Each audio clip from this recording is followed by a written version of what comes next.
est-ce que le célibat que rencontre aujourd'hui donc un grand nombre de musulmans et de musulmanes, est-ce qu'il est lié justement à cette modernité, à cette conception de l'amour justement qu'il y a dans la société? Moi, il y a une théorie qui m'a beaucoup travaillé, qui travaille tout le monde, c'est la théorie selon laquelle on est en galère parce que la tradition, les parents, la religion, ils nous ont freinés. Alors qu'on aurait pu accéder au bonheur, il était juste là. Et en fait, ma mère, elle m'a empêché, mes parents, la tradition et l'islam. Tout ça, ça ajoute des freins. J'ai pris au sérieux cette hypothèse. Est-ce que c'est vrai, concrètement, sociologiquement? Est-ce que les gens ont du mal à aboutir à un mariage dans les temps souhaités à cause de ces freins-là? Eh ben, au lieu d'avoir une position abstraite, idéologique, déconnectée de la réalité, faisons une enquête du terrain. Sur le terrain, ce n'est pas du tout ce qui se dit, ce qui se vit. Sur le terrain, les gens sont plutôt dans la multiplication des rencontres.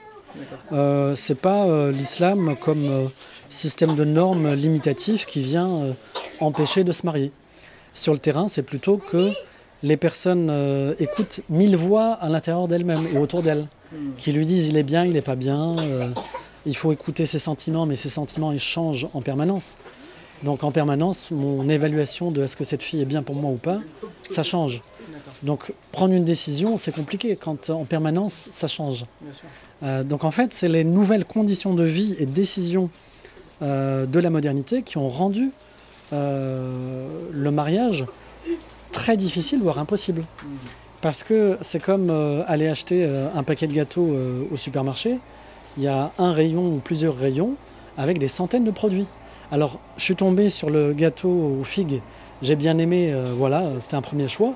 Et puis, avec le temps, je découvre qu'il y a un autre truc aux abricots, puis le truc aux fraises, au chocolat, et ainsi de suite. Et en fait, c'est infini. Et la difficulté, c'est de choisir. Là où l'islam nous apporte un truc super important, c'est que tout être humain est face à ce genre de difficultés aujourd'hui. L'islam vient nous aider à faire un bon choix. C'est quoi un bon choix? C'est un choix qui est limité dans tous les cas. Tu ne peux pas tout choisir. Tout choisir, c'est ne rien choisir. Et au final, c'est se retrouver tout seul. C'est ce qui se passe aujourd'hui. Parce qu'en théorie, moi, je vais sur n'importe quel site de rencontre.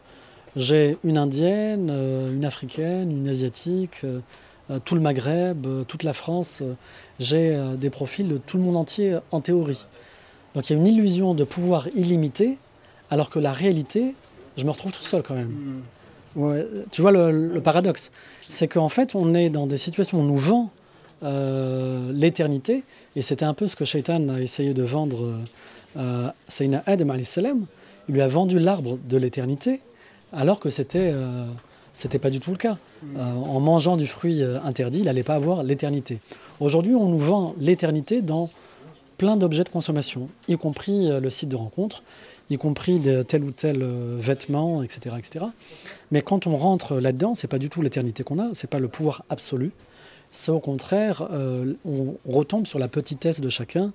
De fait, épouser une indienne à l'autre bout du monde, je ne suis pas prêt à lâcher mon boulot, ma famille. La réalité, elle revient en force. Mais en théorie, je peux rester sur le site et croire, me faire croire à moi-même et puis à l'autre pendant des années que tout est possible. Mais en réalité, ce n'est pas du tout le cas. J'ai oublié la question de départ. La question de départ, c'était en fait, étant donné qu'aujourd'hui il y a beaucoup d'hommes et de femmes qui sont donc célibataires, est-ce que c'est lié justement à cette vision moderne ou à la, enfin, est-ce que c'est la modernité qui impacte du tout les relations entre les hommes et les femmes et la vision de l'amour? Oui. Et donc ce que la modernité nous a appris, c'est qu'en fait on pouvait choisir et on peut choisir en permanence. C'est faux parce que avec l'âge, on n'a pas les mêmes moyens, les mêmes possibilités, que ce soit les hommes et les femmes. Et puis une femme ajoute l'horloge biologique qui fait qu'elle n'a pas toute sa vie pour pouvoir enfanter. En vrai, quand on a 20 ans, on peut avoir le sentiment qu'on est éternel, qu'on peut tout faire, qu'on est intelligent, qu'il n'y a pas de limite. Mais on arrive à 25, déjà, on a un petit accident de moto, donc on comprend ce que ça veut dire la mort. On se relève, et puis là, on arrive à 30 ans, on s'est disputé avec 2-3 employeurs, donc on commence à voir qu'il y a des obstacles réels dans la vie. Et puis, passé la trentaine, on se rend compte que j'ai beaucoup moins de succès que ce que j'avais jusque-là. Donc, on commence à revenir à la réalité, en fait. Sauf qu'il y a un décalage horaire entre le moment où j'ai compris et le moment où je dois changer. C'est comme la cigale et la fourmi.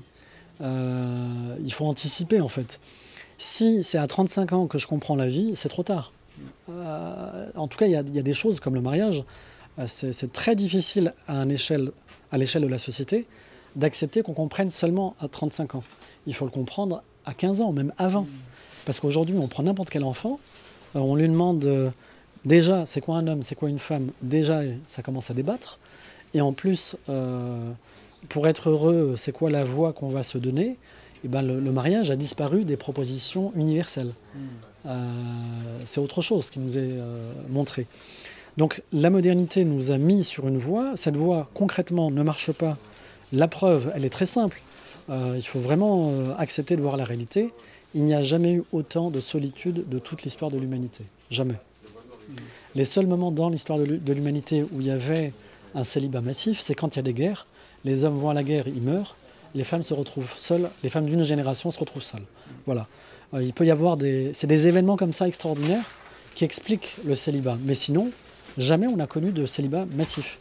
Aujourd'hui, c'est le même phénomène. Les hommes et les femmes sont seuls. Les jeunes sont seuls, ils sont déconnectés des plus vieux. Les vieux sont seuls, déconnectés des plus jeunes. Et les enfants sont seuls. En fait, c'est une atomisation à l'infini. Parce qu'on est devenu chacun comme une planète qui cherche son bonheur et son bien-être indépendamment des autres, déconnecté des autres. On a oublié qu'on était dans un système vivant, un système solaire, un système cosmique. L'écologie aurait dû nous réapprendre ça, c'est-à-dire qu'on ne peut rien faire en se déconnectant de la réalité et de l'ensemble.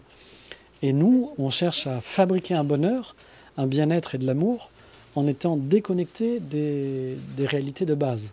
Et de la famille élargie, des plus jeunes et des plus vieux.